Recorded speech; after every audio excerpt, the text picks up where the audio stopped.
Get ready. Start. Madam Deputy Chairman, the Jawahar Rozgar Yojana addresses itself to the need for employment guarantee in rural India. A program with similar objectives is required for urban India. The Nehru Rozgar Yojana, as the urban counterpart of the Jawahar Rozgar Yojana, already more than a quarter of our population lives in urban settlements. The incidence of poverty in our towns and cities is not very much lower than the incidence of poverty in the countryside. Indeed, the problem of unemployment is as pervasive in urban settlements as in rural areas, and in many ways more complicated.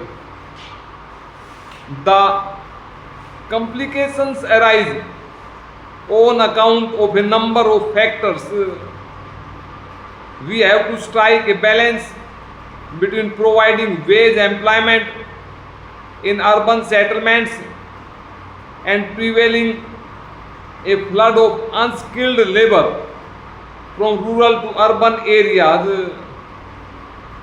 Fortunately, the Jawahar Rozgar Yojana is so effectively tackling the problem of unemployment for unskilled labor in the countryside that it has now become feasible to plan for employment guarantee programs in urban settlements while striking the right balance between the rural employment program and the urban employment program. The Nehru Rozgar Yojana will be administered by the Nagar Palikas, who, as in the case of panchayats under the Jawahar Rozgar Yojana, will be benefit free to choose what schemes to execute, to identify the beneficiaries and to organize labor cooperatives of the urban poor to undertake the program. Guidelines will of course be prescribed regarding the types of projects from among which the Nagar Palikas might make their choice, as also in regard to the financial and technical norms to be observed and the methods to be adopted for hiring labor. We shall make it indubitably clear that neither contractors nor public works departments shall be involved in this work. We hope the Nagar Palikas will pay particular attention to identifying projects that are useful to the community as a whole, and in particular to the disadvantaged and weaker sections of society. We are instructing them to specially target at scheduled caste and scheduled tribe beneficiaries in proportion to their population, as also to facilitate 30% employment opportunities for women seeking employment. For larger urban settlements, there would be difficulty in merely replicating the Jawahar Rozgar Yojana model. For one thing, the materials component would rise too high for the accent to be placed firmly on employment generation per se. Para minimum wage rates in larger towns and cities are so much higher than in rural areas that the same amount of money would generate far fewer jobs while at the same time attracting large numbers of job seekers from distant rural and mofussil areas who should really be looked after in their homes or in the vicinity of their homes. Also, fewer jobs for the same amount of money would mean the spread is thin in precisely those urban concentrations where the numbers looking for jobs is much higher and moreover charged with higher expectations.